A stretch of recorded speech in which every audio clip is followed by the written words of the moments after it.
নমস্কার বন্ধুরা, কেমন আছেন সবাই? নিশ্চয়ই ভালো আছেন। আশা করি যে যেখান থেকে দেখছেন সবাই সুস্থ আছেন আর খুশিতে আছেন। তো যাই হোক, নিত্যদিনের মতো আমার যা ডিউটি থাকে ঘুমের থেকে উঠেই রান্নাঘরে ঢোকা। তো আমি রান্নাঘরে চলে এসেছি আর এসেই এক গাদা সবজিপাতি ধুয়ে নিচ্ছি।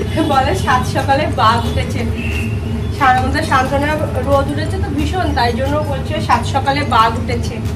বাঘ তো রেগুলারই উঠবে, বাঘ রেগুলার না উঠলে আর পৃথিবীর মানুষ আলো দেখবে কি করে। সব রকম সবজি আমার ধোয়া কমপ্লিট, এবার কি করে রান্না করি তোমাদের সাথে শেয়ার করবো সেটা। কড়াইতে আমি বেগুন ভেজেছিলাম, সেই বেগুন ভাজার তেলে আমি আর কি সবজিগুলো ভেজে নেবো।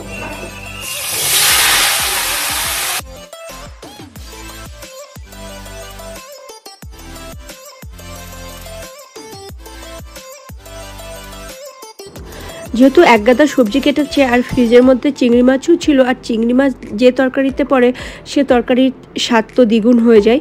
তো যাই হোক, আজকে আমি এই চিংড়ি মাছ দিয়ে সবজিটা রান্না করব।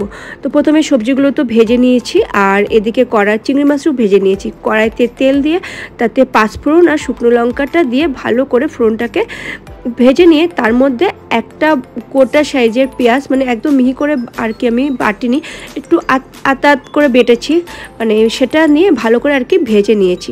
আর এদিকে মশলা বলতে যাবে তোমার কাঁচা লঙ্কা আর আদা বাটা, এটা দিয়ে না একদম ভালো করে শুকনো শুকনো করে কষিয়ে নিতে হবে। আর এদিকে বেসিক মশলা যেগুলো যায়, যেমন ধনের গুঁড়ো, জিরের গুঁড়ো আর লঙ্কার গুঁড়ো, এখানে কিন্তু কোনো রসুন যাবে না, আর হলুদ গুঁড়ো আর নুন, এটা দিয়ে ভালো করে আর কি কষিয়ে নিতে হবে। আর পুরো মশলাটা ভালো করে কষানো হয়ে গেলে এমনি সবজি বলতে তোমার ঝিঙে আছে সবজির মধ্যে, তো যেটুকুনি জল আর কি বেরোবে সেটা দিয়েই আমার সব সবজি আর কি সিদ্ধ হয়ে যাবে। আর এটা মানে আমি একটু ঢাকা চাপা দিয়ে রান্না করবো, আর এর মধ্যে কোনো রকম জল দেবো না।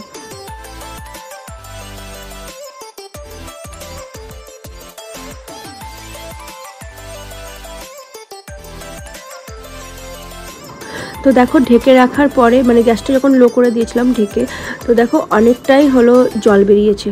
তো এখানে আমি এবার স্বাদ মতো নুন আর একটু মিষ্টি দিয়ে দেবো। আর এটা যখন নামাবো না তার আগে আমি এই সবজি মশলাটা দিয়ে দেবো। তো সবজি মশলাটা দিয়ে আর বেশিক্ষণ মানে বেশি নাড়াচাড়া করবো না। তো এখানে আমি হাফ চামচ মতো সবজি মশলা দিয়ে আর কি নামিয়ে ফেলবো।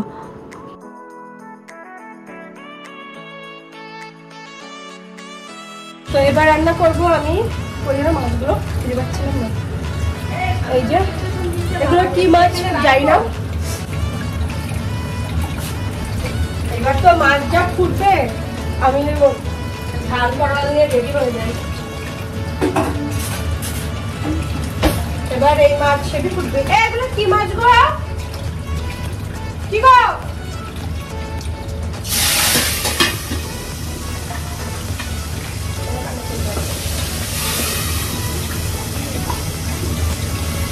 কি মাছ বললাম না, আর নারীতে সান্ত্বনা বলে কি ট্যাংরা।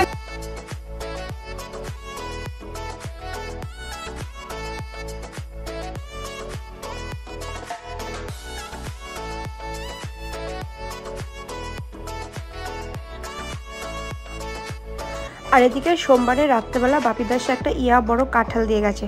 তো আমার সকালবেলা করেছিলাম বেগুন ভাজা রুটি, সকালবেলা শ্বশুরমশাইও কাঁঠাল দিয়ে রুটি খেয়ে গেছে। আর এদিকে শাশুড়ি মা লেবু খুঁজে বেড়াচ্ছে, লেবু দিয়ে কাঁঠাল দিয়ে উনি রুটি খাবে। তাই কালো বাটিটা ঢাকনা কেন কি রাখবার মধ্যে? মাছের তেলটা রাখো। কি ফেললে?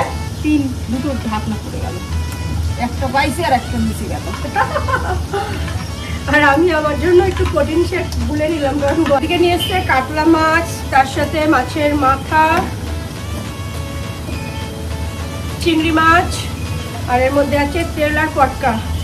সান্তনাগুলো ধুয়ে দিল, এবার ফ্রিজে রাখতে যাবে। আর এদিকে একজন অতিথি এসে বসে আছে আমাদের বাড়িতে, অতিথি উড়ে গেছে, চলে গেছে। মাছ যা ফুটছে কি আর বলবো, কিছু বলার নেই। আর গরমে পুরো ঘেমে স্নান হয়ে গেছে। আর একদিকে হচ্ছে মাছের ঝোল আর একদিকে আমি মাংস বসিয়ে দিয়েছি, কারণ ছেলের তো মানে একটু মাংস লাগবে, আর অনেক দিনই মাংস হয়নি। তো যাই হোক, এপাশে আমি ব্রয়লার মাংসর মশলা কষাচ্ছি আর এদিকে কর্তার জন্য ভাত বাড়ছি। আর এদিকে তোমার মাছের ঝোলটা প্রায় হয়ে গেছে, তো ভাত ওর জন্য ভাত বেড়ে আর কি মাকে বললাম যে মা মাছের ঝোলটা একটুখানি দেখো তো নুন টুন লাগবে কিনা, যেহেতু আমার ঠান্ডা লেগে রয়েছে না, মানে নুন ঝাল আমি কিছুই বুঝতে পারছি না আর কি।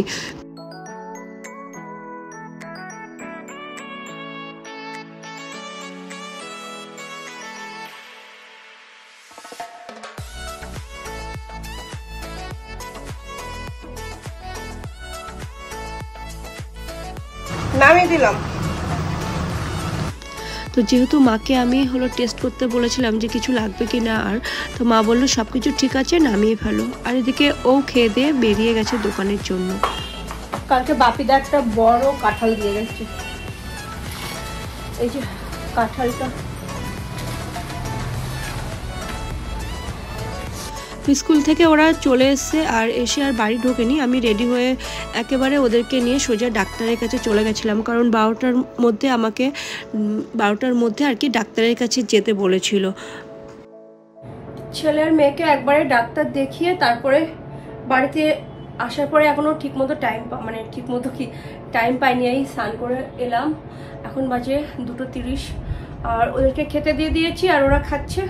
তো অনেকদিন সেই আমাদের কিছুদিন আগে যে অনুষ্ঠানটা ছিল আমার ভাইয়ের মেয়ের বার্থডে, তো ওর বার্থডেতে সেই মাথাটা ঘষেছিলাম। আর এ দুদিন ওদের বাড়ি থেকে আসার পর থেকে যেহেতু ঠান্ডা এত পরিমাণ লেগে গেছে আর একটু জ্বর এসেছিলো, তো মাথাটা ঠিকমতো ঘষা হয়নি, তো মাথাটা ঘষে এলাম। আর আমার মাথায় চুল তো মানে ভীষণ, কি আর বলবো, এটা বলার কিছু নেই।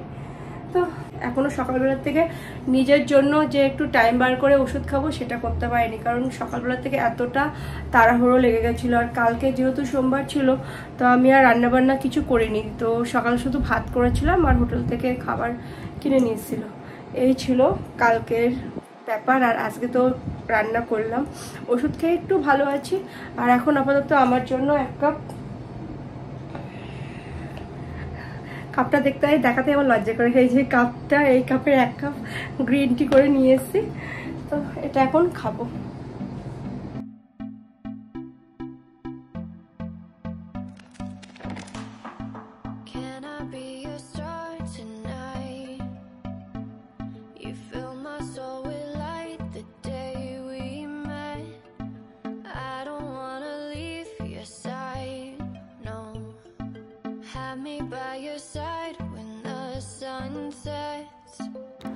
যেহেতু ফ্রিজে অনেকটাই দুধ জমে গেছিলো, তো কি করব মানে ভেবে পাচ্ছিলাম না যে সুজি করব নাকি পায়েস করব।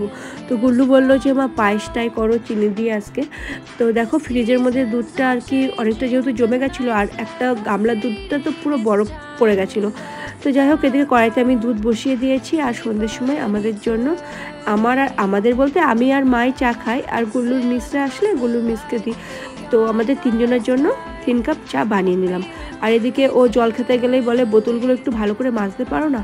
তো আজকে যেহেতু 2টো বোতলই ফাঁকা রয়েছে, তো আমি একদম বোতলগুলো ভালো করে মেজে ঘষে পরিষ্কার করে নিলাম।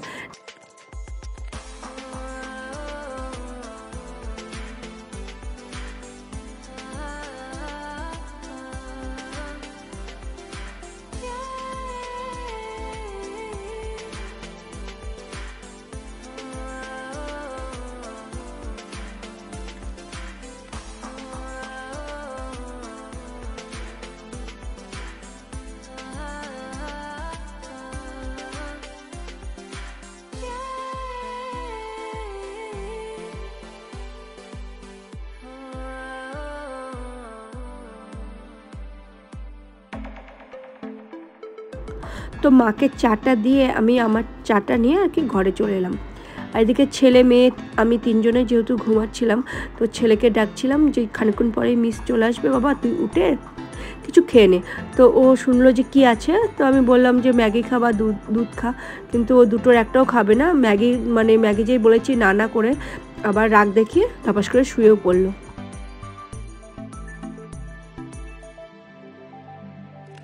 যেহেতু বললাম রাত্রেবেলা পায়েস করব, আর রুটিটা আমি ওকে কিনে নিয়ে আসতে বলেছিলাম, কারণ শরীরটাও খারাপ রয়েছে বলে আর ভালো লাগছিল না। তো যাই হোক, পায়েসটা রাত্রেবেলা অনেকটা দুধ জমে গেছিলো বলেই করলাম। আর এদিকে মাকে জিজ্ঞাসা করছিলাম যে এরকম রুটি আনতে বলেছি, তাহলে কি বাবার জন্য কি আলু ভাজা টাজা কিছু করে দেবো, কোনো তরকারি? তো মা বললো না না, কিছু করতে হবে না, কাঁঠাল আছে, তোমার বাবা কাঁঠাল দিয়ে খেয়ে নেবে। আর এদিকে আমি পায়েসের যে বাটিতে রাখবো সেই বাটিগুলো আর কি ধুয়ে নিলাম, আর তার সাথে সাথে চায়ের থালা বাসনগুলোও একবারে ধুয়ে কমপ্লিট করে নিলাম।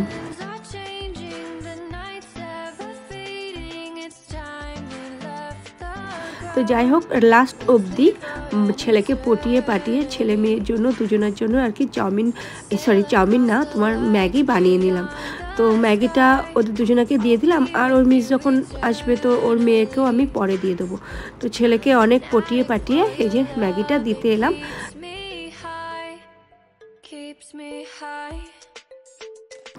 যেহেতু রাত্রেবেলায় রুটি করিনি, তো ওকে রুটি কিনে নিয়ে আসতে বলেছিলাম। তো রাত্রেবেলা আমাদের ডিনারে ছিল রুটি, মাংস, আমার পায়েস। তো ভিডিওটা আর বেশি বড় করলাম না, ভালো লাগলে লাইক, কমেন্ট, শেয়ার, সাবস্ক্রাইব অবশ্যই করবে। তো টাটা, সবাই ভালো থাকবে, সুস্থ থাকবে।